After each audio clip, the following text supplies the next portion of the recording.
এই জন্মাষ্টমী উৎসব যতজন মায়েরা আসছেন আপনারা প্রথম ধর্মের পত্রে এগিয়ে নিয়ে যান। জন্মাষ্টমী উৎসব বাড়ির সবাই করবেন। জন্মাষ্টমীর দিনে আপনারা ভগবানকে সাদা ফুল দেবেন, শুদ্ধ মাটি, যেখানে মলমূত্র থাকে না সেই শুদ্ধ মাটি এনে তার মধ্যে ধূপ দিতে পারেন। শুদ্ধ মাটির উপরে আপনি কি করতে পারেন, প্রদীপ বসাতে পারেন। তবে আপনাদেরকে বলে রাখি, সেদিন বাড়িতে ঘিয়ের প্রদীপ জ্বালাবেন, ভগবানকে সাদা ফুল দেবেন। শুধু তাই নয়, জন্মাষ্টমীর দিনে যদি কেউ নির্জলা উপবাস করতে পারে তবে সবচাইতে ভালো। যদি কেউ নির্জলা না করতে পারেন, আপনি ফল মিষ্টান্ন জল খেয়ে আপনি সেই জন্মাষ্টমী ব্রত পালন করুন। কেন? একাদশী ব্রত যেমন, মহা অষ্টমী ব্রত যেমন, সবচাইতে বড় ব্রত হচ্ছে একাদশী, কিন্তু জন্মাষ্টমীটাও কম নয়, এটাও বড় ব্রত। কেন? পৃথিবীর সব জায়গাতে সেদিন জন্মাষ্টমী ব্রত পালন হবে, কত উৎসব হবে। হ্যাঁ মায়েরা, ভগবানকে সেদিন বলতে পারেন ওম ক্লিং কৃষ্ণায় নমঃ, এই মন্ত্রটা বলতে পারলে ভগবান খুব খুশি হয়। হ্যাঁ, এটা নাও বলতে পারেন, আপনি হরে কৃষ্ণ কৃষ্ণ কৃষ্ণ হরে হরে, হরে রাম রাম রাম হরে হরে, এই মন্ত্রটা পর্যন্ত আপনারা বলতে পারেন। জেনে নিন, কৃষ্ণের যেদিন, মায়েরা, কৃষ্ণ যেদিন কংসকে মেরেছিল, সবাই লক্ষ্য করবেন, যে যেখানে বসে আছেন, আপনাদের কি ধারণা কংসকে আছাড় দিয়ে মেরেছিল, না কংসকে কোনো যুদ্ধ করে মেরেছিল? না, ভাগবত বলছে কৃষ্ণকে দেখেই কংস আঁতকে উঠে মরে গিয়েছিল। খুব ভালো করে শুনবেন, কৃষ্ণকে দেখেই কংস আঁতকে, মানে যেটাকে আমরা সাধারণ কথায় হার্ট অ্যাটাক বলি, আঁতকে উঠে মরে গেছিল। একটা কাজ কৃষ্ণ করেছিল, সেটা কি? কৃষ্ণ কংসের চুলের মুঠিটা ধরেছিল, কিন্তু আঁতকে উঠে কংস মারা গিয়েছিল। এই জন্য বারবার বলবো, কৃষ্ণ জন্মাষ্টমীর দিনে আপনারা ভগবানকে কি কি দেবেন? মায়েরা, সবচাইতে ভগবানের প্রিয় জিনিস তালের বড়া, রাবড়ি, আর কি নাড়ু, আর কি মায়েরা কলাভোগ। গোপালের কলাভোগ কাকে বলে? আপনারা কলা এবং ভিজে চাল গুঁড়ি করে একসঙ্গে কলাভোগ তৈরি করতে পারেন। এবার শুনুন, ভগবানকে মাখন মিছরি দিতে পারেন। আর ভগবানকে সেদিন স্নান করাবেন। কিসে স্নান করাবেন? দই দুধ চিনি জল, এই দিয়ে আপনি ভগবানকে স্নান করান এবং ভগবানের চরণামৃত পান করান। আপনারা কি ভাবছেন চরণামৃত মানে ভগবানের চরণ জল? না না, ভগবানের স্নান জলকে চরণামৃত বলা হয়। কি বলতে হয় ওই মন্ত্রটা? যখন আপনি জল পান করবেন কি বলবেন? অকাল মৃত্যু হরণম সর্বব্যাধি বিনাশনম মন্ত্র আছে কিন্তু। তার মানে কি, যত চরণামৃত পান করবেন ওটা হচ্ছে ভগবানের সাক্ষাৎ প্রসাদ, ওই প্রসাদ সকলের গ্রহণ করা দরকার। যদি ওই চরণামৃত প্রত্যেক দিন ভগবানের কেউ পান করতে পারে, সময় যদি কৃষ্ণ নাম করবার না পায়, তবে ভগবানের কৃপা পায়, অমঙ্গল দূর হয় এবং মঙ্গল আবির্ভূত হয়। কারা কারা করতে পারবেন না? বাড়িতে যাদের ছোট বাচ্চা আছে, বাচ্চা পারবে না। খুব বৃদ্ধ ব্যক্তি আছে, তারা পারবে না। অসুস্থ ব্যক্তি আছে যারা, তারা পারবেন না। কিন্তু যারা সুস্থ সক্ষম, তাদের জন্য সবার কাছে নিবেদন হলো, যিনি জগতের নাথ, যিনি জগতের পতি, যার জন্যে পৃথিবীতে আসা ভগবান শ্রীকৃষ্ণের জন্মাষ্টমী, আপনারা 30শে ভাদ্র 31শে শ্রাবণ পালন করুন। এবার বলে রাখি, যদি কেউ পালন করতে সক্ষম না হন, তবে আপনাদের বলবো অন্তত আপনারা সেদিন নিরামিষ আহার করবেন। দ্বিতীয়ত, জন্মাষ্টমীর দিনে যদি পারেন, সম্ভব হয়, সবার হবে সম্ভব, একজন শুদ্ধ বৈষ্ণব ভক্তকে বাড়িতে ডেকে একটু সেবা করান। ভগবান শ্রীকৃষ্ণ নিজের মুখে বলেছেন, বৈষ্ণবের বশ কৃষ্ণ, সর্বশাস্ত্রে কয়, এই সব জানিলহ বৈষ্ণবের আশ্রয়। মায়েরা, ভগবান আর একটা কথা বলেছেন, যে আমাকে ভালোবাসে, যে আমার নাম করে, সে আমার ভক্ত। কিন্তু যে আমাকেও ভালোবাসে, আবার আমার ভক্তকে ভালোবাসে, তাকে সেবা করায়, সে আমার শ্রেষ্ঠ ভক্ত। তাই বারবার বলবো, জন্মাষ্টমীর দিনে একজন বৈষ্ণব ভক্তকে সেবা করিয়ে আপনি সেই দিনটাতে শ্রেষ্ঠ ভক্ত ভগবানের কাছে হন। জন্মাষ্টমীর দিন ব্রহ্ম মুহূর্তে জাগতে হয় এবং সেই সময় স্নান করতে হয়। স্নানের পর আপনাদের সকলে একটা কাজ আছে, সংকল্প করতে হবে, প্রতিজ্ঞা। এটা আমরা অনেকেই করি না, কিন্তু এটা করতে হয়। যখনই স্নান করবেন, যে কোনো ব্রত করবেন, স্নান করার পর ব্রতের প্রতিজ্ঞা করতে হয়, সংকল্প করতে হয়। জন্মাষ্টমী দিনে কি বলবেন? হে প্রভু, তোমার জন্ম আজকে, তোমাকে খুশি করার জন্যে, তোমার কৃপা পাবার জন্যে এই জন্মাষ্টমী ব্রত করলাম, তুমি আশীর্বাদ করো যেন এই ব্রত আমি পরিপূর্ণভাবে তোমায় প্রদান করতে পারি। এটা হচ্ছে সংকল্প। এগুলো আপনারা 2-4 দিন পরে ইউটিউবের মাধ্যমে সব কথাগুলো পেয়ে যাবেন। এখানে শুনলে আপনাদের ভালো হবে, হাজার হাজার মানুষ পেয়ে যাবে। একটু শুনে নিন মায়েরা। এই এইদিকে অকাল মৃত্যু হরণম মানে যত চরণামৃত পান করবেন শাস্ত্র অনুযায়ী আমার অকাল মৃত্যু হবে না। আর সর্বব্যাধি বিনাশনম, যেন আমার শরীরে যদি ব্যাধি হয়, হে প্রভু তুমি বিনাশ করো। আসুন সবাই মিলে বলুন, ভগবান শ্রীকৃষ্ণ জন্মাষ্টমী কি, ভগবান শ্রীকৃষ্ণ জন্মাষ্টমী কি, ভগবান শ্রীকৃষ্ণ জন্মাষ্টমী কি। সারা জগতের মালিক কিন্তু কৃষ্ণ, আপনার সংসারের মালিক কৃষ্ণ, কিন্তু সংসারে আধার কার্ডে আপনি মালিক সেজে বসে আছেন, কিন্তু বাড়ির কর্তাকে আমার বাবা, তিনি মালিক। আপনার মুকুটটা আপনি সংসারে রাজা হয়ে বসে আছেন, কারণ আপনি বাবা, আপনাকে সবাই মানছে। আপনার রাজমুকুটটা হেলে যাচ্ছে, আপনি কখন বুঝবেন? ভালো করে শুনবেন বাবারা, রৌদ্রে ঘেমে কষ্ট করে রোজগার করছেন সংসারের জন্যে, আপনার রাজমুকুটটা হেলে গেছে কখন বুঝবেন? গ্রীষ্মকালে রৌদ্রে হেঁটে বাড়ি ফিরবেন, বৌমাকে 1 গ্লাস জল চাইবেন, 1 ঘন্টা পর যখন 1 গ্লাস জল আসবে তখন বুঝবেন আপনারও রাজমুকুটটা হেলে গেছে, আপনাকে সংসার চাইছে না। প্রত্যেকটি রামায়ণের কথা এত বাস্তব দিক দেখায়, শুনলে চমকে যাবেন মায়েরা। রাজা দশরথ যুদ্ধে গিয়েছিল, তার আঙুলে একটা ঘা হয়েছিল, কেউ কিন্তু আঙুলটা চুষে চুষে ঘাটা ভালো করেনি, একমাত্র করেছিল কে? কৈকেয়ী। সেই সময় রাজা দশরথ বলেছিল, যদি তোমার কোনোদিন কোনো বর দরকার হয় আমি তোমাকে 2টো বর দেব, সময় মতো চেয়ে নিও। এই দিয়ে তাকান মায়েরা, রাজা দশরথ যখন রামকে রাজা করবে এ কথা শুনলো, কৈকেয়ী তখন ফুলের মালা গাচ্ছে, কেন? রাম রাজা হবে। এই দিকে তাকাবেন। তারপরে কৈকেয়ীর মনের ভেতরে শুধু রাম রাম রাম ভগবান চিন্তা আছে, কিন্তু পেছন থেকে একটা মেয়ে তার কানে 20 মন্ত্র দিল। বলুন সেই মেয়েটিকে? মন্থরা। আপনারা এমন ভাবে বলছেন যেন আপনাদের পাড়ার লোক বোধ হয়। না না, পাড়াতে মন্থরা নাই তা বলবো না। মায়েরা কি বিষ দিল? হে কৈকেয়ী কি করছিস? বলি ফুলের মালা গাঁচ্ছি। বলে কার জন্যে গাঁচ্ছিস? বলে রামের জন্যে। রাম রাজা হবে তো তোর কি গেল? কৌশল্যা হবে রাজমাতা, তুই তো ভিখারিনী হবি। তোর 2টো বর পাওনা ছিল না? এদিকে তাকানো, মাইক ঠিক করুন। তো 2টো বর পাওনা ছিল না? বলে হ্যাঁ ছিল। তবে চেয়ে নে, 1 বরে রামচন্দ্রের 14 বছরের বনবাস, 1 বরে পুত্র ভরতের সিংহাসন লাভ। মায়েরা এই দিকে তাকাবেন। ভালো কাজ করছিল, কানের মধ্যে 20 মন্ত্র ঢেলে দিল। সবাই তাকান।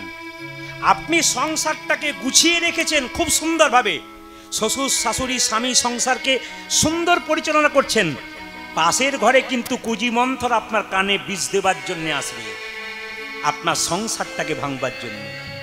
এ জগতে কেউ যদি বিষ খায় তবে হসপিটালে গেলে সে বেঁচে যাবার চান্স থাকে, কিন্তু কানে যদি কেউ বিষ নেয় গোটা সংসারটা নেতাই গৌর হরি বল হে। শুনবেন ভালো করে, এই জন্য বারবার বলবো মায়েদের কাছে, কানে কেউ বিষ নেবেন না, অমৃত নেন, হরিনাম নেন, দেখবেন আপনার জীবন সুন্দর হবে। এইদিকে কৈকেয়ী চেয়ে বসলো, 1 বরে রামচন্দ্রের 14 বছরের বনবাস, 1 বরে পুত্র ভরতের সিংহাসন। রামচন্দ্র রাত্রি 12টার সময় বাড়ির ভেতরে যখন বসে আছে, রাত্রির অন্ধকারে কৈকেয়ী দরজায় ধাক্কা দিয়েছে। রাম রাম রাম। কে? মা? হ্যাঁ বাবা, আমি 14 বছরের বনবাস চেয়ে ফেলবো, চেয়েছি তোর জন্য, তুই কোনো কষ্ট করিসনি তো? তুই কোনো কষ্ট পাসনি তো? ভগবান রামচন্দ্র বলল, মা আমি কোনো কষ্ট পাইনি, তুমি যদি আমাকে বনবাসে না পাঠাও তাহলে বনে কত সাধুগুরু বৈষ্ণব অপেক্ষা করছে আমার চরণ পাবার জন্যে, তারা আমার চরণ পাবে না। তবে মা গো, তোমাকে কথা দিলাম, 14 বছর পর যখন বনবাস থেকে ফিরে যাব, তুমি 3 জনা মা আমাকে আনবার জন্যে যাবে, প্রথম প্রণাম তোমার চরণে জানাবো, কারণ তোমার জন্য আমি সাধুগুরু বৈষ্ণবকে উদ্ধার করতে পেরেছি। মা যদি মায়ের মতো হয় সেই মাকে ত্যাগ করা যায় না, আর মা যদি মায়ের মতো হয় না সেই মাকে ত্যাগ করা যায়। রামচন্দ্রকে 14 বছরে যেন বনবাসে পাঠিয়েছিল বলে ভরত অভিমানে কৈকেয়ীকে মা বলে নাই 14 বছর। সবার কাছে নিবেদন করল, বাবা যে যেখানে বসে আছেন, এই আমারটা সাউন্ডটা সবসময় ঠিক রাখেন, যে যেখানে বসে আছেন মন দিয়ে শুনবেন। রামচন্দ্র যখন 14 বছরে যেন বনবাসে যাবে, তখন কৌশল্যা মা একটা দুধের বাটি তার মুখে তুলে দিয়েছিল, সবাই জানে না। সঙ্গে সঙ্গে কি করেছিল, কৈকেয়ী দুধের বাটিটা কেড়ে ফেলে দিয়েছিল। রামচন্দ্র বলল, মা তুমি সবই ভালো করলে, এক জায়গায় গন্ডগোল করলে। কথা দিলাম তুমি যখন আমার মুখ থেকে দুধের বাটি কেড়ে নিলে, একদিন তোমার গর্ভে জন্ম নেব, তোমার স্তনদুগ্ধ পান করব না, সেই দিন বুঝবে দুধের বাটি কেড়ে নেওয়ার কি ফল। রামচন্দ্র 14 বছর পর বনবাস থেকে আসছে, আর সমস্ত ভক্তগণ গাইতে গাইতে যাচ্ছে রঘুপতি রাঘব। আমরা সবাই কৃষ্ণ মন্ত্রে দীক্ষিত হয়েছি, কিন্তু ভগবান শ্রীকৃষ্ণ কোন মন্ত্রে দীক্ষিত হয়েছে? তিনি কিন্তু দীক্ষা নিয়েছিলেন। এইদিকে মায়েরা, আমরা সবাই কৃষ্ণ মন্ত্রে দীক্ষিত হয়েছি, কিন্তু ভগবান শ্রীকৃষ্ণ কোন মন্ত্রে দীক্ষিত হয়েছিলেন? এক, ভগবান শ্রীকৃষ্ণ অর্জুনকে গীতার জ্ঞান দিয়েছিলেন, সেই বাকটা কি ছিল এবং সেই তিথিটা কি ছিল, এবং গীতার জ্ঞান তিনি কতক্ষণ ধরে দিয়েছিলেন। আর 3 নম্বর জিজ্ঞেস রইল যে ভগবান শ্রীকৃষ্ণের দেহ থেকে যখন প্রাণ চলে গেল, তার মুখাগ্নি প্রথম কে করেছিল? ভগবানের মুখাগ্নি কে করেছিল? এই কয়েকটা জিনিস কিন্তু আপনাদের সামনে রাখলাম। আমি আপনাদের বলে দিলাম কেন, আপনাদের একটু জানার জন্যে আলোচনা হবে বাড়িতে, তাই বললাম আর কি। হ্যাঁ, শুনবেন সবাই। দীক্ষা না নেওয়া পর্যন্ত আপনি মন্দিরে প্রণাম করতে পারবেন, আপনি মন্দিরে বসে ভগবানের নাম জপ করতে পারবেন, কিন্তু দীক্ষা না নিলে ভগবানের ভোগ দিতে পারবেন না। খুব দামি কথাগুলো শুনে নেবেন। আপনি দীক্ষা না নেওয়া পর্যন্ত নাম শুনতে পারেন, আপনি মন্দিরে যেতে পারেন, কিন্তু ভগবানকে যে ভোগ দেবেন এ অধিকার কিন্তু আপনাকে কেউ দেবে না, একমাত্র শ্রী গুরুদেব দেবে। কথাগুলো জানবেন, খুব দামি কথা। আপনি কীর্তন শুনবেন, 3 ঘন্টা 4 ঘন্টা বসবেন, আপনি যাবার সময় হিসাব করে যাবেন, আমি যে এতক্ষণ বসলাম আমি কি কি পেলাম। কারণ করিমপুর যেখানে আমি যাই, আমার ঘরের মতো হয়ে গেছে। এনারা সবাই এসেছেন, মাস্টারমশাই এসেছেন, অনেক ভক্তগণ এসেছেন, যারা আমার খুব কি বলবো, খুব ভালোবাসার মানুষ। প্রতিটা জায়গাতে সন্ধ্যাবেলায় কীর্তন আরম্ভ হলেও এনাদের অসুবিধা হলো 1 ঘন্টার জন্য দেখা করতে চাই। একটা ভালোবাসার সম্পর্ক আছে, সেই জায়গাতে আমি এসেছি। আসুন, সবার কাছে নিবেদন রইল, মায়েরা এই যে আপনি ভোগ দেবেন, এই ভোগ দেওয়ার মন্ত্র কিন্তু আছে। এই মন্ত্রটা একমাত্র আপনাকে গুরুদেব শেখাবে। আপনি যে আচমন করবেন, আচমন কিভাবে করবেন সেটা একমাত্র গুরুদেব শেখাবে। দেখুন, আমি যখন গতকালকে রাত্রিবেলা আসছিলাম, ওইখানে বাঁশের খুঁটিতে একটা বাচ্চা খুব বনবন বনবন করে ঘুরছে। ওর মা খালি চিৎকার করছে, পড়ে যাবি পড়ে যাবি, চলে আয়। ছেলে কিন্তু বাঁশকে ধরে বনবন বনবন করে ঘুরছে। ছেলে কিন্তু পড়ছে না। কেন পড়ছে না?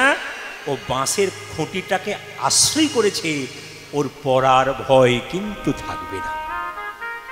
বাঁশের খুঁটিকে যতক্ষণ টেনে ধরে থাকবে ততক্ষণ পড়বার ভয় থাকবে না, ও বাঁশের খুঁটিকে ছেড়ে দিলেই পড়বার ভয় থাকবে। তাই যদি সংসারের মধ্যে গুরুচরণকেও ধরতে পারে, তার আর ভয় থাকার কোনো কারণ। হ্যাঁ, আপনি পূজা করুন, আপনি যাগযজ্ঞ করুন, আপনি হোম করুন, আপনি কৃষ্ণের কৃপা পাবেন, অবশ্যই পাবেন। কিন্তু কৃষ্ণ বলছে পূজা করো, পাঠ করো, হোম করো, যোগ করো, তার চাইতে আর একটা জিনিস করলে আমি তোমার প্রতি অনেক প্রসন্ন হব। কিসে? যদি গুরু সেবা করতে পারো। আমি প্রমাণ দেব আপনাদের। ভগবান শ্রীকৃষ্ণ শ্রীমদ্ ভাগবত গীতার 80তম অধ্যায় 34 নম্বর শ্লোক, ভালো করে শুনবেন কথাগুলো। আমি আগে বললাম প্রত্যেকটি কথা রেফারেন্স দিয়ে বলবো, আপনারা খুঁজে নেবেন, কারণ ইউটিউব হচ্ছে, ক্যামেরা হচ্ছে, এ শুধুমাত্র আপনারা শুনবেন তা নয়। এ গান একটা ছাড়ার পর থেকে এমন এমন হয় যে 10 লাখ, 12 লাখ, 15 লাখ মানুষ এ কীর্তন শোনে। সুতরাং আমাকে রেফারেন্স দিয়ে বলতে হবে যাতে প্রমাণটা ঠিক থাকে। কি বললাম?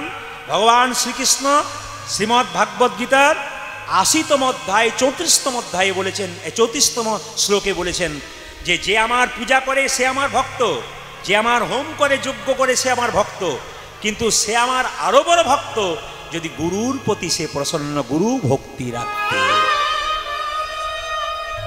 এই জন্য আমি আপনাদের বলবো গুরু ভক্তি রাখবেন এবং গুরু জীবনে করবেন, কিন্তু পাকা গুরু করবেন। অজ্ঞান তিমিরান্ধস্য জ্ঞানাঞ্জন শলাকয়া। আমরা মুখে বলি, মানে কি? মানে আমাদের ভেতরে যে অজ্ঞানতার অন্ধকার আছে, গুরুদেব জ্ঞানের শলকা দিয়ে সেই অজ্ঞানতার অন্ধকার দূর করে দেয়।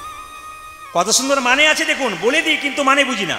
অজ্ঞান তিমিরান্ধস্য, আমার ভেতরে যে অজ্ঞানতার অন্ধকার আছে, গুরুদেব জ্ঞানের শলকা জ্বালিয়ে আমার ভেতরের অজ্ঞানতার অন্ধকার দূর করে দেয়। কিন্তু রামকৃষ্ণদেব বলল, যাকে তাকে গুরু করা যাবে না, গুরু যাতে জ্ঞানী হয়। কারণ আপনার ভেতরে অজ্ঞানতার অন্ধকার দূর করতে গেলে গুরুকে তো জ্ঞানী হতে হবে। যে গুরু শাস্ত্রজ্ঞ, তার কাছে বসলে লাভ আছে। কেন? আপনার শরীরে যদি রোগ হয়েছে, আপনি ভালো ডাক্তারের কাছে যাবেন, চিকিৎসা করে রোগ সারাবে। যিনি ভালো ডাক্তার, তিনি পড়াশুনো করেছেন বলেই ভালো ডাক্তার হয়েছেন। যিনি গুরু হবেন, তাকে অনেক শাস্ত্র পড়তে হবে। তবে আপনার মনের ভেতরে যে রোগ, আপনার মনের যে দুঃখ সংসারে, এই দুঃখ দূর করতে পারে শ্রী গুরুদেব। তার জ্ঞানের দরকার আছে। ভগবান মহাপ্রভু নিজের মুখেই বলেছেন, কিবা বিপ্র কিবা শূদ্র ন্যাসিক জ্ঞানে নয়, কৃষ্ণ তত্ত্ববেত্তা যেই সেই গুরু হয়। শুধুমাত্র কি ভাবছেন যে ব্রাহ্মণ গুরু হবে, শূদ্র গুরু হবে? না না, গুরু যে কেউ হতে পারে। মহাপ্রভু বলেছেন, যার মধ্যে শাস্ত্র জ্ঞান আছে, যার মধ্যে তত্ত্ব জ্ঞান আছে, তাকে যদি গুরু করতে পারেন, আপনি সময়ে সময়ে প্রশ্ন করলে উনি উত্তর দেবেন। এমন তো নয় যে সব প্রশ্নের উত্তর গুরু দিতে পারবেন, কিন্তু যদি কোনোটা না দিতে পারে, খুঁজে বের করবার চেষ্টা করবেন যাতে আপনার প্রশ্নের উত্তরটা তিনি দিতে পারেন। এই জন্য শাস্ত্রজ্ঞ গুরুর দরকার আছে। আমি আপনাদের যে যেখানে বসে আছেন একটু মন দিয়ে শুনে নিন। পাহাড় থেকে আমি গত কয়েকদিন আগে, অনেকে ফেসবুকের মাধ্যমে দেখেছেন, আমি বদ্রীনাথ গিয়েছিলাম, আমি কেদারনাথ গিয়েছিলাম, আমি গিয়েছিলাম আপনার, হ্যাঁ হরে কৃষ্ণ, আমি গিয়েছিলাম হরিদ্বার, ঋষিকেশ। তো হঠাৎ যখন বদ্রীনাথ যাচ্ছি, তখন পাহাড় থেকে বিরাট একটা স্রোত নেমে এলো। 4 ঘন্টা গাড়ি দাঁড়িয়ে গেল। পাহাড় থেকে জল আসছে, প্রচুর জল নেমে আসছে। দেখুন, এত জল নামছে ওপর থেকে, ছোট ছোট মাছগুলো কিন্তু কিলবিল করতে করতে ওপরে উঠে যাচ্ছে। কিন্তু একটা হাতি, ও এত চেষ্টা করছে, ও জলের চাপে উঠতে পারছে না। কেন পারছে না? মাছ জলকে আশ্রয় করেছে, তাই জলের মধ্যে বিচরণ করতে পারছে। আর হাতি জলকে আশ্রয় করতে পারে নাই, তাই হাতি ওপর দিকে নেতাই গৌর হইব বলে। তাই গুরুর মধ্যে যদি আপনার গুরু কৃপা যদি কারো থাকে, তার আবার কি আছে? এই জন্য গুরুকে জ্ঞানী হওয়া দরকার আছে। তাই সবার কাছে নিবেদন রইল, মায়েরা, গুরুদেবের চরণে কেঁদে কেঁদে বলতে হবে, আমার এই জীর্ণ দেহটা তোমার চরণে দিলাম, তুমি ওই পারে পৌঁছানোর ব্যবস্থা করে দাও। মহাপ্রভুর মা সচিমাতা চিন্তা ভাবনা করলেন, ও মা, আমার ছেলে হাত পা নাড়াচাড়া করছে না, 8-8টা মেয়ে মরে গেল, একটা ছেলে জন্ম নিল বিশ্বরূপ, সেও সন্ন্যাস নিয়ে চলে গেল। এই ছেলেও যদি চলে যায়, আমি কি করে বাঁচবো? আমার নিমাইকে কি করব? ছোট্ট ছেলের নাম তখন নিমাই হয় নাই। কি করলো? সচিমাতা আতুর ঘরটা নিম গাছের নিচে করলো। মনে মনে ভাবলো, যম যদি আমার ছেলেকে নিতে আসে, তাহলে তেতোর ভয় আসবে না। সত্যি হাত পা নাড়াচাড়া করলো, কান্নাকাটি করলো, বলো কেউ নাম রাখবে না আমার ছেলের। নিম গাছের নিচে আবার প্রাণ ফিরে চেয়েছে বলে আমার ছেলের নাম রাখলাম নিমাই। কাঁচা সোনার মতো গায়ের রং, ভক্তগণ নাম রাখলেন গৌরাঙ্গ। নিমাইয়ের বাবা জগন্নাথ মিশ্র নাম রাখলেন বিশ্বম্ভর। কেশব ভারতী নাম রাখলেন শ্রীকৃষ্ণ চৈতন্য প্রভু। শ্রী মানে সুন্দর, কৃষ্ণ মানে আকর্ষণ, চৈতন্য মানে চেতনা। যিনি প্রত্যেকটা জীবের মধ্যে কৃষ্ণ নামের চেতনা জাগিয়ে দিয়েছেন, নিতাই গৌর হরি বল বলে, তিনি হচ্ছেন শ্রীকৃষ্ণ চৈতন্য প্রভু। সেই মহাপ্রভু 3টি ইচ্ছা পূর্ণ করবার জন্য এলেন। প্রথম ইচ্ছা কি? অধম জীবকে হরিনাম দেবার জন্যে। তাই প্রত্যেকটি জীবের দ্বারে গিয়ে গিয়ে বললেন, ওগো একবার হরি বল বলো। গতকাল রাখি পূর্ণিমা, সাধারণের কথাই, কিন্তু শাস্ত্রের কথাই গতকাল ঝুলন পূর্ণিমা ছিল। জয় নিতাই, ঝুলন পূর্ণিমা। তা এই যে রাখি বাঁধা, এই রাখি প্রথম শাস্ত্র অনুযায়ী কে কাকে বেঁধেছিল? কে প্রথম রাখি পড়েছিল? রবীন্দ্রনাথ ঠাকুর তো রাখি বন্ধন উৎসব করেছেন, এটা আপনারা জানেন। আমরা সবার মধ্যে একটা ধারণা ঢুকে গেছে যে আমরা ভাই বোনের মধ্যে কেবলমাত্র রাখি বন্ধনে উৎসব আছে। শাস্ত্র কিন্তু তা বলছে না। আমি একবারে প্রমাণ দিয়ে বলবো, যদি কেউ এখানে থাকেন জানা থাকে বলবেন যে প্রথম রাখি পড়েছিল কে আর প্রথম রাখি পরিয়েছিল কে। শুনে নিন, ভবিষ্যৎ পুরাণ 137তম অধ্যায়, ভবিষ্যৎ পুরাণ 137তম অধ্যায় বলছে দেবরাজ ইন্দ্র প্রথম রাখি পড়েছিল এবং রাখিটা পরিয়েছিল তার স্ত্রী শচী দেবী। আপনাদের মনে একেবারে ধারণা নেই, আপনাদের মনে এইটাই ঢুকে আছে রাখি ভাই বোনের মধ্যে হয়। শাস্ত্র কিন্তু তা নয়। এই রাখির অর্থ হচ্ছে রক্ষা কবচ। স্ত্রী তার স্বামীর হাতে এই রক্ষা কবচ দিয়ে ঈশ্বরের কাছে প্রার্থনা করে, হে প্রভু, আমার পতি দেবতাকে যেন তুমি রক্ষা করতে পারো। হ্যাঁ, আপনাদের এই ছোটখাটো ভুল ধারণাগুলো একটু ভাঙাতে চাই আপনাদের সামনে। শুধুমাত্র শচী দেবী বেঁধেছিল তা নয়, আমাদের দেবরাজ ইন্দ্রের গুরুদেব যিনি ছিলেন বৃহস্পতি, তিনিও বেঁধেছিলেন। আগেকার দিনে গুরুদেবরা শিষ্যের হাতে রাখি বেঁধে দিতেন, কেন? রক্ষা কবচ দিতেন। এখন দেখুন, বলি মহারাজ দেবরাজ ইন্দ্রের সঙ্গে যখন যুদ্ধ করছিল বারবার হেরে যাচ্ছিল, তো বলি মহারাজ তার গুরুদেব শুক্রাচার্যকে জিজ্ঞেস করেছিল, আচ্ছা গুরুদেব, আমি ইন্দ্রের সঙ্গে যুদ্ধে বারবার পারছি না কেন? বলছে পারবে না, তার স্ত্রী শচী দেবী তার হাতে রক্ষা কবচ দিয়েছে, আর তার গুরুদেব তার হাতে রক্ষা কবচ দিয়েছে। এ শাস্ত্র প্রমাণ দিয়েছে। আসুন, গতকাল 4টে জিনিস ছিল: রাখি পূর্ণিমা, ঝুলন পূর্ণিমা, বলরামের জন্মদিন এবং গতকাল ভগবান শ্রীকৃষ্ণ কালিয়নাগকে দমন করার দিন।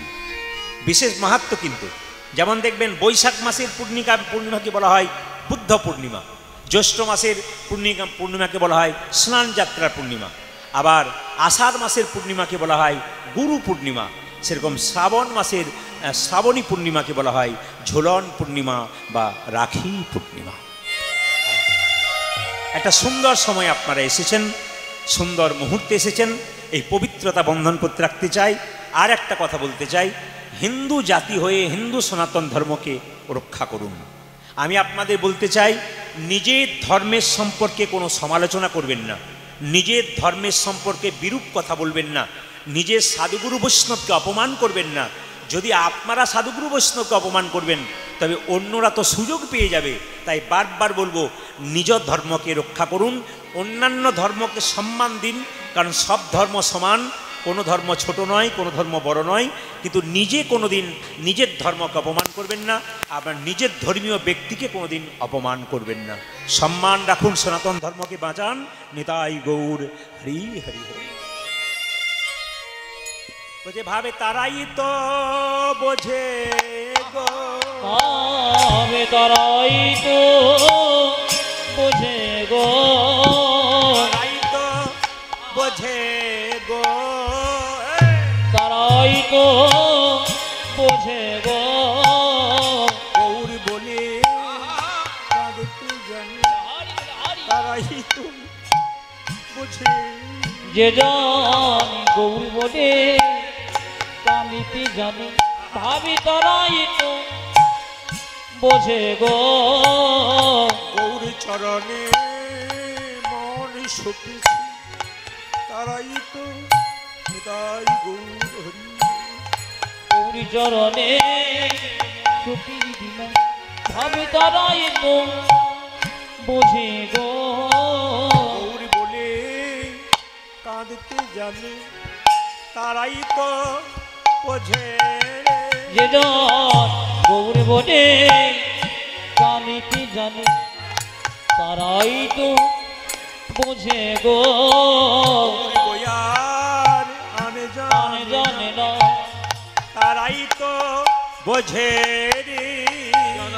গৌর বয়ার আমি জানি না, ভাবি তারাই তো বোঝে রে। গৌর বয়ার আনে জানে না, তারাই তো বোঝে যে জন গৌর বোঝান জানে না ভাবে তারাই তো বোঝে নয়ন জলে তারাই তো বোঝে নিতাই যে জন নয়ন জলে মুখে ভাষায় যে জন নয়ন জলে মুখে ভাষায়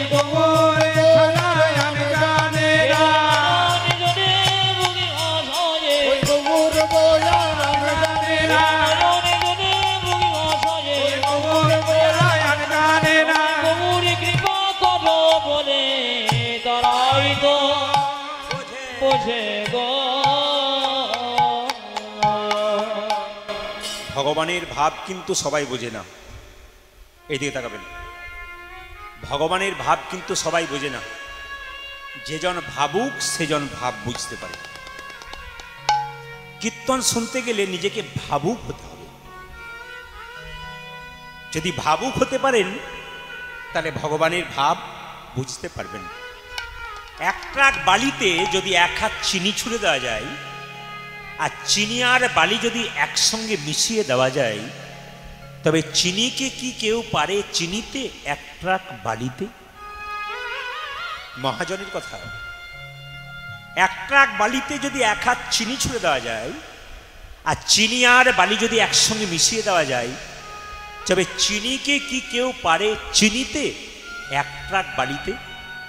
বলছে কেউ পারে না, একজন পারে। পিপিলিকা পারে চিনিকে চিনিতে এক ট্রাক বালিতে। পিপিলিকার মতো গৌর ভক্ত যারা, চিনির স্বাদ যারা পেয়েছে, তারা চিনিকে কোনোদিন ভুলতে পারবে না। এই ভুলতে পারবেন না বলে সকালের সমস্ত কর্ম ছেড়ে গৌর চরণে নিজেকে সঁপে দেবার জন্য এসেছেন। এই একটা সুন্দর মুহূর্ত, না জানি কে কখন চলে যাবে কারো জানা নাই। যাবার আগে কিছু ভালো কাজ করে যাও ভাই, যেন গোবিন্দ চরণে সহজেই নিতাই গৌর হরি বল হরি বল হরি বল। সংসার, সং মানে সাজা, মা সাজা, বাবা সাজা, কাকা সাজা, কাকি সাজা, এটা সাজা। সার কি? কৃষ্ণের চরণ। যিনি কৃষ্ণের চরণকে সার করেছেন, তার আবার চিন্তার কি আছে? পদকর্তা বলছে, দেখো দেখো ও গো সিংহা বেনু মুরলিক, ও গো সিংহা বেনু মুরলিক, সিংহা বেনু মুরলিক, ওই সিংহা বেনু মুরলিক মরিয়া জয় ধ্বনি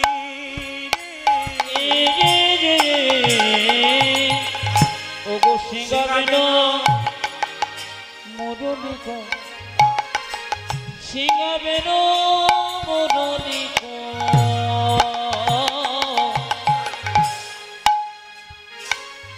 আমার করিয়া জয় ধ্বনি,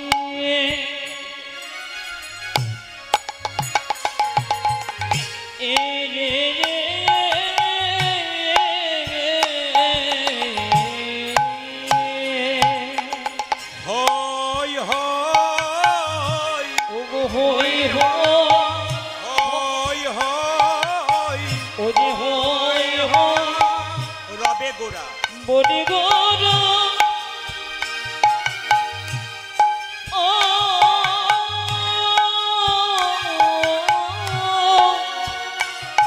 আমার ফিরায় পাবনে,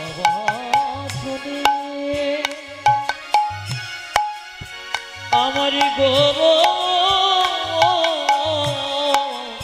গোরা হই হই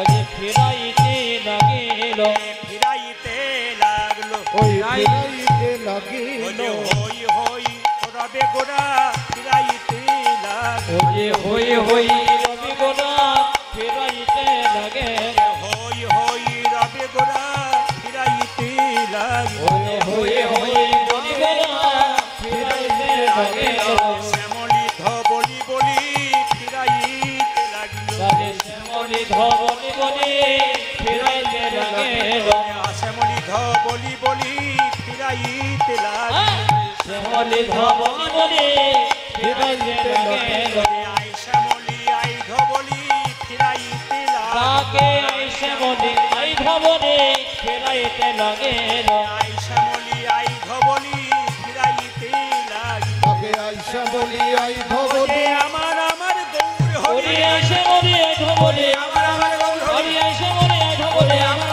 গৌর হরি আই শ্যামলি আই ধবলি আমার গৌর তাকে আই শ্যামলি আই ধবলি আজ ফিরাইতে লাগে ও যে হই হই বলি গোরা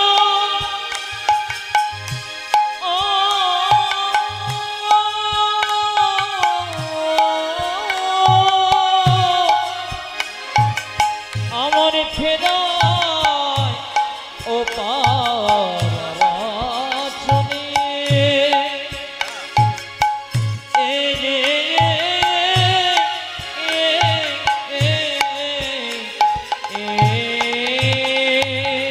ফিরায় পাচনি ফিরায় অধম পতিত জীবের দাঁড়ে দাঁড়ে গিয়া অধম পতিত জীবের দাঁড়ে দাঁড়ে গিয়া অধমপতিত জীবের দাবে দাবে গিয়া মহামন্ত্র হরিনাম দিচ্ছেন বিলাই হায় হায় মহামন্ত্র হরি নামে দিচ্ছেন বেলাইয়া ওই যে মহামন্ত্র হরিনাম দিচ্ছেন বিলাইয়া ও মহামন্ত্র হরিনাম দিচ্ছেন বিলাই যারে দেখে তারে বলে দন্তে তৃণ ধরি ওইটা যারি দেখি তারি বলে দন্তে তিন ধরি যারে দেখে তারে বলে দন্তে তৃণ ধরি ও গো যারে দেখে তারে বলে দন্তে তিন ধরি আমারে কিনি আলো বল গৌর হরি ওরে হরি বল। আমার কিনে এলো বলে গৌর হরি ওরে আমারে কিনি আলো বল গৌর হরি ও গো আমারে কিনি আলো বলো গৌর হরি কে কি নিবিরে কে কে নিবিরে কে কি নিবিরে বলি কে কি নিবিরে যা চাইবি তাই পাবি কে কি নিবিরে তোরা যা চাইবে তাই পাবে কে কি নিবিরে বিনামূল্যে বিকাইব কে কি নিবিরে ওই বিনামূল্যে ভিখাইব কে কে নিবিরে বিনামূল্যে বিকাইব ধর্ম অর্থ কাম আমি বিনা বলে বেগাইব ওরে ধর্ময়ত কামনা আমি বিনা বলে বেগাইব ধর্ময়ত আমি বিনা বলে বেগাইব ধর্ময়ত আমি বিনা বলে বেগাইব ওরে আমার কিনে এলো বলে গৌর হরি আমারে কিনি আলো বল গৌর হরি মায়েরা নিজের মধ্যে বৃক্ষ আছে চোখে না যায় না। আজ বীজের মধ্যে বৃক্ষ যাচ্ছি চোখে না যায় দেখা বীজের মধ্যে বৃক্ষ আছে চোখে না যাই বীজের মধ্যে বৃক্ষ আছে চোখে না যায় এই যে দেখা।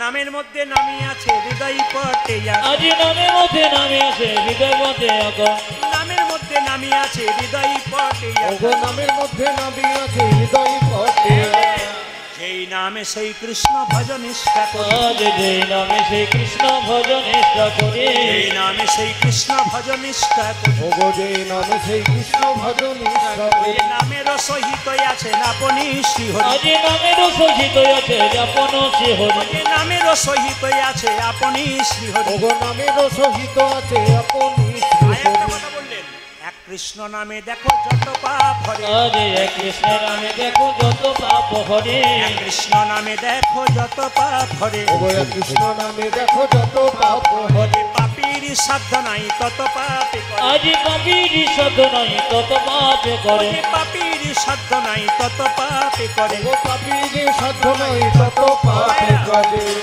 একজন 10 জনকে মেরে ফেললো নি একবার কৃষ্ণ নাম করলে উদ্ধার হয়ে যাবে বলছে না না কৃষ্ণ নামে কার শরীরে পাপ নাই কি করে বুঝবেন হেন কৃষ্ণ নামে যেই লই বহুবার আজ হেন কৃষ্ণ নামে যদি বহু বাবা হেন কৃষ্ণ নামে যদি লই বহুবার হেন কৃষ্ণ নামে যদি লাইব ওরে দেহেতে না হয় তোমার প্রেমের বিস্তার ওগো দেখিতে না হয় তোমার প্রেমের বিস্তার ওরে দেহেতে না হয় তোমার প্রেমেরও বিশ্বাস। ওগো দেহেতে না হয় আমার প্রেমের বিস্তার। এই দিকে তাকান, হরিনাম শুনতে শুনতে যার আনন্দ হয় বুঝবেন তার শরীরে পাপ নাই। আর হরিনাম শুনতে শুনতে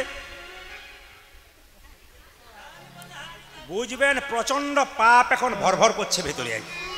দু চারজনকে দেখতে পাচ্ছি হেন কৃষ্ণ নামে যদি, না না, এই সকাল থেকে আরম্ভ হয়েছে, গোটা রাত্রিটা আছে। হ্যাঁ তেছে কি বললো, হেন কৃষ্ণ নামে যদি আজ হেন কৃষ্ণ নামে যদি নাই বহু বাবা, দেহেতে না হয় তোমার প্রেমেরও বিস্তার। দেহেতে না হয় আমার প্রেমেরও বিস্তার। জানিও সে সেই দেহে অপরাধ প্রচুর, জানিও সে সেই দেহে অপরাধ প্রচুর, জানিও সে সেই দেহে অপরাধ প্রচুর। জানিয়েছে সেই দেহে অপরাধ প্রচুর। কৃষ্ণলতা বীজ তাহে না হয় অঙ্কুর, ওরে কৃষ্ণলতা বীজ তাকে না হয় অঙ্কুর, ওরে কৃষ্ণলতা বীজ তাহে না হয় অঙ্কুর। কৃষ্ণলতা বীজ তাকে না হয় অঙ্কুর। আচ্ছা মায়েরা, জ্বর যদি কারো হয় তাহলে জ্বরের সময় জিভটা দেখবেন খুব মিষ্টি মিষ্টি লাগে। হ্যাঁ, আমি যখনই বললাম মিষ্টি মিষ্টি লাগে আপনারা চুপ করেছেন, কোনো কোনো মা বলছে হ্যাঁ মিষ্টি মিষ্টি লাগে, মানে ওনারা বলছেন আপনি কি আর ভুল বলবেন, আপনি ঠিকই বলে যাচ্ছেন। না না, আরে বাবা জ্বর যখন হয় তখন জিভ তেতো লাগে। একবার মিছরি খাবেন আপনার তেতো জিভ মিষ্টি হবেই না, বারবার মিছরি খাবেন এক সময় তেতো জিভ মিষ্টি হয়ে যাবে। মহাপ্রভু বললেন যাদের হরিনাম ভালো লাগে না তাদেরকে কি করতে বলেন, বারবারে বলিবে, বারে বারে বলিবে, বারবারে বলিবে, বারে বলিবে। মধুমাখা হরিনামে বারবারে বলিবে, ওই মধুমাখা হরিনামে বারে বারে বলিবে, সুধা মাখা হরিনামে বারবারে বলিবে, ওগো সুধা মাখা হরি নাম বারে বারে বলিবে। মধুমাখা হরিনামে বারবারে বলিবে, ওরে মধুমাখা হরিনাম, প্রেমানন্দে মাতবে, ওরে মধুমাখা হরিনাম, আনন্দে মাতবে, ওরে মধুমাখা হরিনাম, ওই আনন্দে মাতবে, ওরে সুধামাখা হরিনাম, ওই আনন্দে মাতবে। আজ মধুমাখা হরিনাম, আজ বারে বারে বলিবে, দেখিতে না হয় তোমার প্রেমেরও বিস্তার, দেহেতে না হয় তোমার প্রেমেরও বিস্তার। একটা উদ্দেশ্য কি, অধম জীবকে উদ্ধার করা। যেটা বলবার জন্য আমি এখানে এলাম এই জায়গাতে, ভগবানের আরেকটা মহাপ্রভু একটা উদ্দেশ্য ছিল মায়ের মনোবাসনা পূর্ণ করা। হরে কৃষ্ণ। মায়ের মনোবাসনা পূর্ণ করা, মন দিয়ে শুনবেন। যদি মায়ের মনোবাসনা পূর্ণ করার কথা বলতে হয় তবে ত্রেতা যুগে যেতে হবে। রামচন্দ্র কত বছরের জন্য বনবাসে গিয়েছিল মায়েরা, জোরে বলুন? 14 বছর। আচ্ছা এবার বলুন, রামচন্দ্র যে 14 বছরে বনবাসে গিয়েছিল কার জন্য গিয়েছিল? বিমাতা কৈকেয়ীর জন্যে। আমি আপনাদের বলতে চাই, যদি কেউ অন্যায় করে, অন্যায় কথা কাউকে বলে, তারপর বাড়িতে গিয়ে যদি বারবার বিবেকটা দংশন করে, আমি বললাম কেন, একবার ক্ষমা চেয়ে নেব, জানবেন তিনি মানুষ হয়ে গেলেন। আর যিনি অন্যায় করলেন, খারাপ কথা বললেন, অথচ ভেতরে ভেতরে বললেন আরো বলবো, কি ভেবেছে, উনি আরো পশু হয়ে গেলেন। এই জন্য বারবার বলবো, এখানে কীর্তন শুনতে এসে আপনি যদি কাউকে জীবনে কোনোদিন কটু কথা বলেন, যদি একবার গিয়ে ক্ষমা চেয়ে নিন, আপনার মনুষ্যত্বের বিকাশ হয়ে গেল। আর যদি মনে করেন যে আমার এখনো অহংকার আছে, আমি বলবো না, ঠিক করেছি, জানবেন আপনার অধঃপতন নিশ্চিত হয়ে গেল। শুনবেন, একদিন রাজা দশরথ সিংহাসনে বসে আছে, সবাই তাকাবেন, খুব বাস্তবের সঙ্গে তত্ত্বগুলো আছে। রাজা দশরথ সিংহাসনে বসে আছে, দেখছে রাজমুকুটটা হেলে গেছে আর এখানকার চুলগুলো পেকে গেছে। তার মানে রাজমুকুট বলতে চাইছে, দশরথ তোমার মাথায় আর থাকতে চাই না, এবার তোমার ছেলের উপর দায়িত্ব দাও। আমার সংসারে যারা বয়স্ক বাবা আছেন, সারা জীবন যা সংসার চালিয়েছেন, তাদের এক সময় মনে হয় আমি আর দায়িত্ব নেব না, এবার সংসারের দায়িত্ব ছেলের উপরে দেব। সব বাবা মায়ের কিন্তু একটা ইচ্ছা হয়। রাজা দশরথের, এদিকে তাকান, রাজা দশরথের ইচ্ছা হলো যে হ্যাঁ, একবার রামচন্দ্রের দিকে এই মুকুটটা যেতে চাইছে। আপনারা কীর্তন শুনতে এসছেন, সবাই মিলে যাচ্ছে, জয় জয় রঘুপতি রাঘব রাজা রাম পতিত পাবন সীতারাম। জয় জয় রঘুপতি রাঘব রাজা রাম পতিত পাবন সীতারাম রঘুপতি রাঘব রাজা রাম পতিত পাবন সীতারাম। জয় জয় রঘুপতি রাঘব রাজা রাম পতিত পাবন। রঘুপতি রাঘব রাজা রাম পতিত পাবন সীতারাম। জয় জয় রঘুপতি রাঘব রাজা রাম পতিত পাবন সীতারাম। ईश्वर अल्लाह तेरे नाम सबको समति दे भगवान। ঈশ্বর আল্লাহ তেরে নাম সবিকে সুমতি হে ভগবান। ईश्वर अल्लाह तेरे नाम सबको सुमति दे भगवान। ঈশ্বর আল্লাহ তেরে নাম সবিকে সুমতি হে ভগবান। रघुपति राघव राजा राम पतित पावन सीताराम। জয় জয় রঘুপতি রাঘব রাজা রাম পতিত পাবন সীতারাম। जय रघुपति राघव राजा राम पतित पावन सीताराम। জয় জয় রঘুপতি রাঘব রাজা রাম পতিত পাবন সীতারাম। ভক্তগণ যা চাচ্ছেন আর সঙ্গে সঙ্গে বিমাতা কই কই এক হাতে বিষের ভাণ্ড এক হাতে নবনীর ভাণ্ড নিয়ে যাচ্ছে।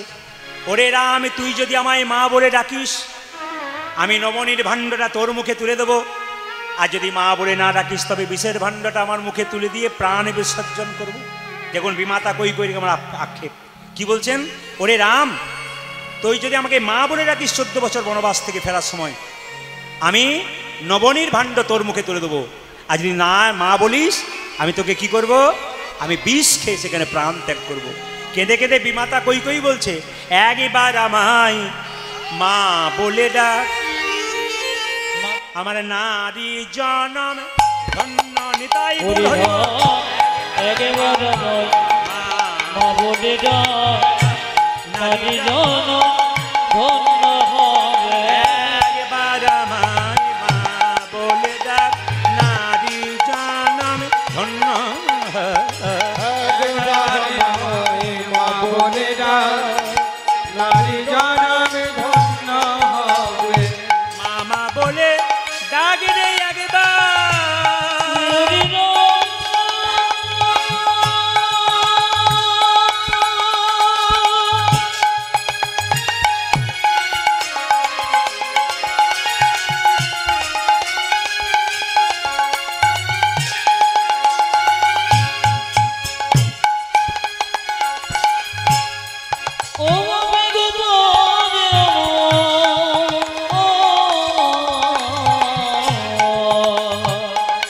বাবা বলে ডাকি রে নারী জনমে ধন্য হবে।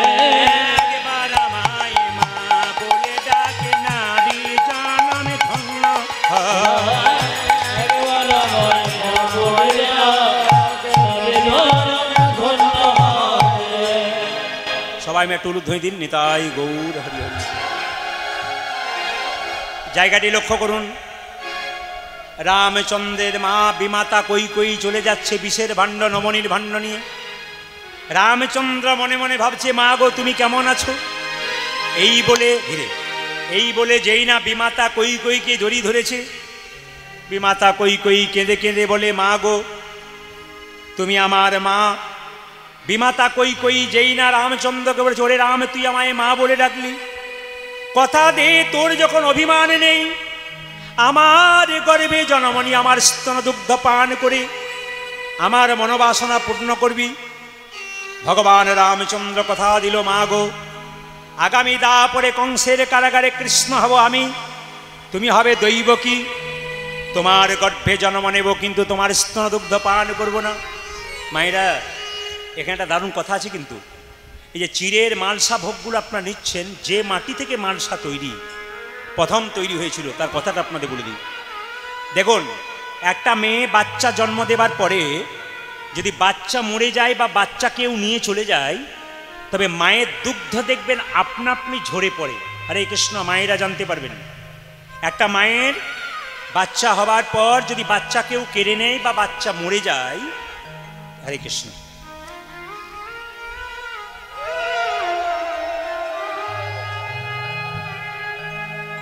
বাচ্চা কেড়ে নেয় বা বাচ্চা যদি মরে যায়, তার স্তনদুগ্ধ দেখবেন আপনা আপনি ঝরে পড়ে।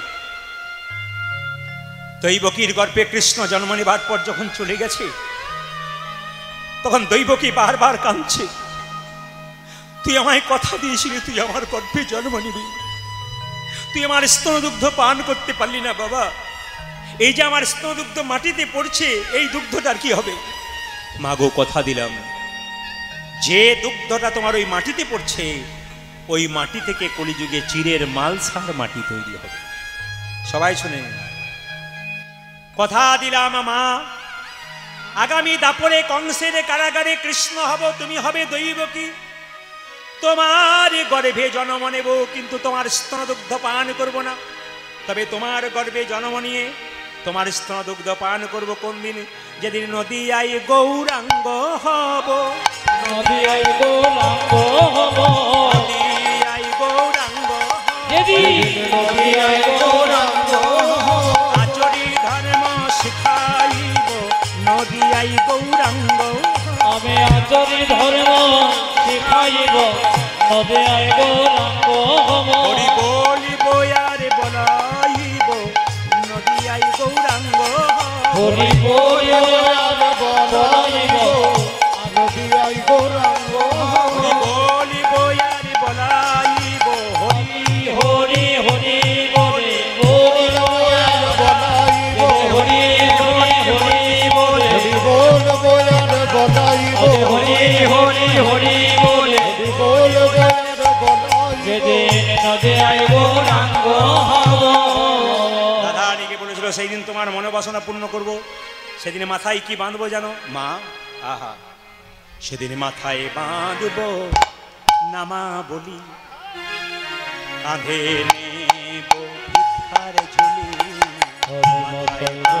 দেব নম বলে কাঁধে নেব ভিক্ষার ঝোলে, মাথায় বাঁধব নামা বলি, কাঁধে নেব ভিক্ষার ঝুলি, সেদিন মাথায় বাঁধব নামা বলি, কাঁধে নেব ভিক্ষার ঝুলি, জয় রাধে শ্রী রাধে বলে বেড়াইব ভারে, হরিব হরি জয় রাধে শ্রী রাধে বলে বেড়াইব দরে দরে, জয় রাধে শ্রী রাধে বলে বেড়াইব দারে জয় রাধে শ্রী রাধে বলে বেড়াইব দাদে দাদে, দারে দারে বেড়াই।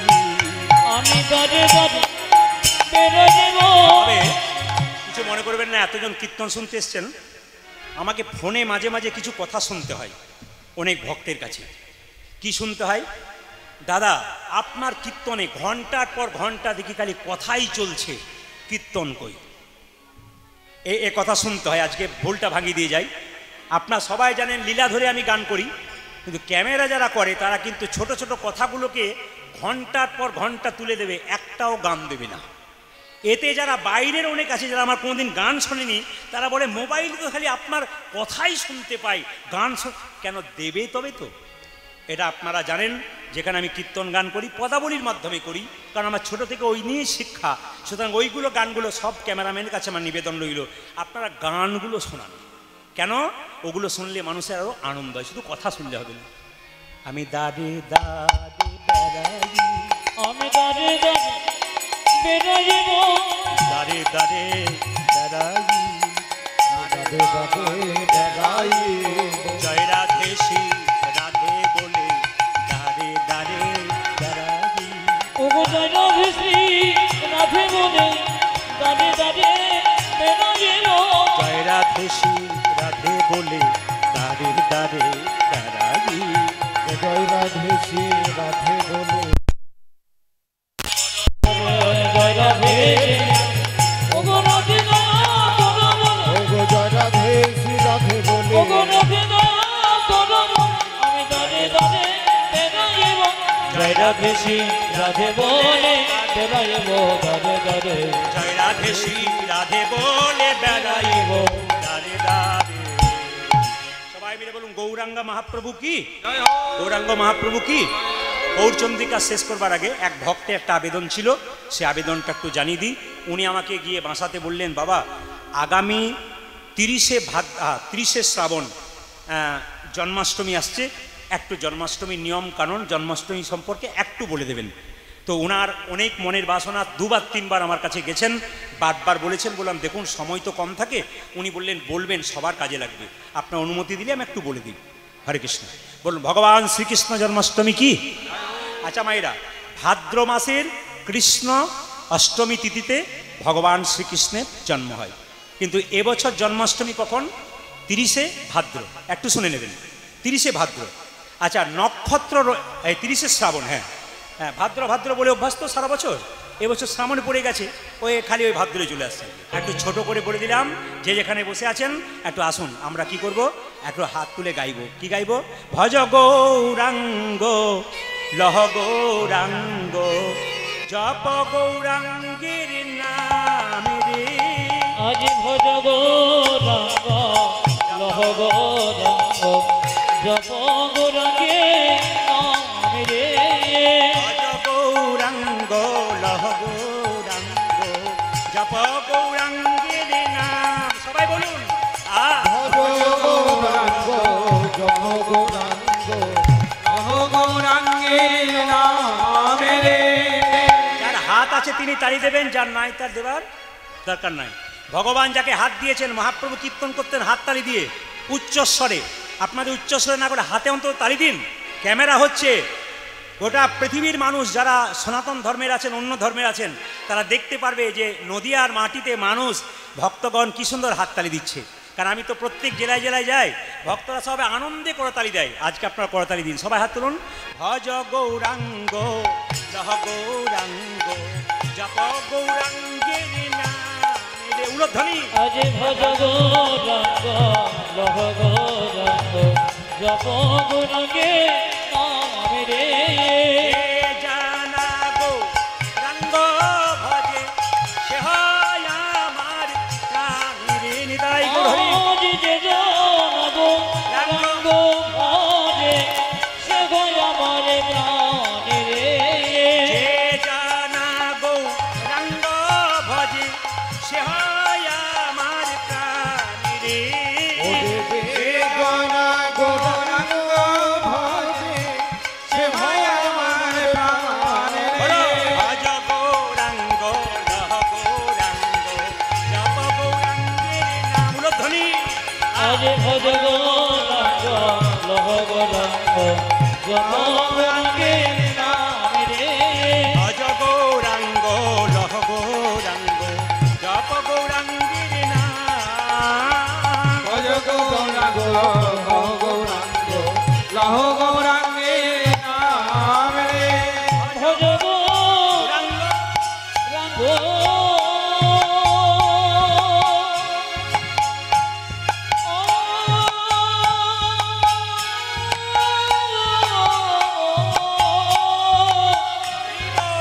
গৌরাঙ্গ লহ গৌরাঙ্গ তুমি রাজ গৌরাঙ্গে নাম রে। ভজ গৌরাঙ্গ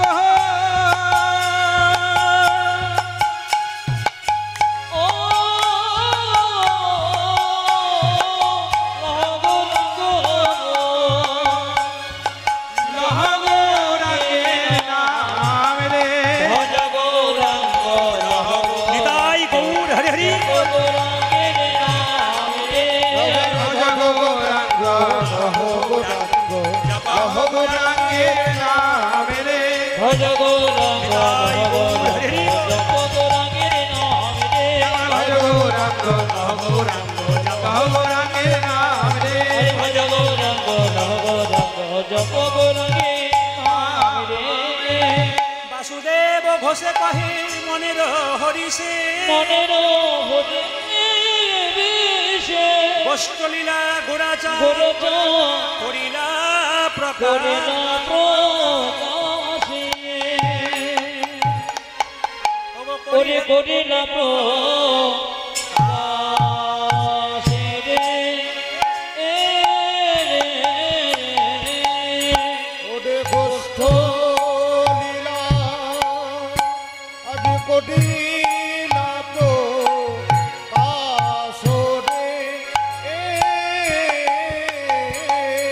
ও গোষ্ঠ লীলা করিল প্রকাশে রে গোষ্ঠ লীলা করিলা প্রকাশরে আরে গোষ্ঠ লীলা করিল প্রকাশে রে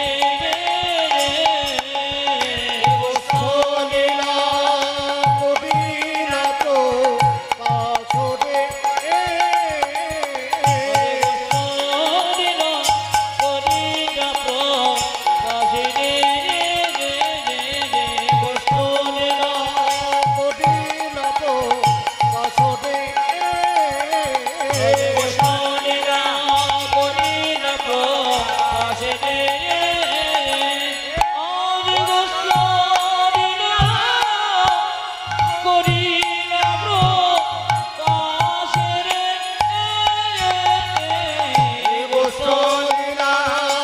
করিলা প্রকাশরে গোষ্ঠ লীলা করিলা প্রকাশরে গোষ্ঠ লীলা করিলা প্রকাশরে গোষ্ঠ লীলা করিলা প্রকাশরে গোষ্ঠ লীলা করিলা প্রকাশরে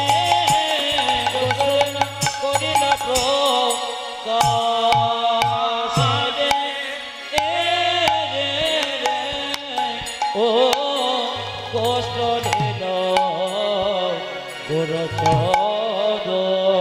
সবাই মিলে বলুন রাধে রাধে।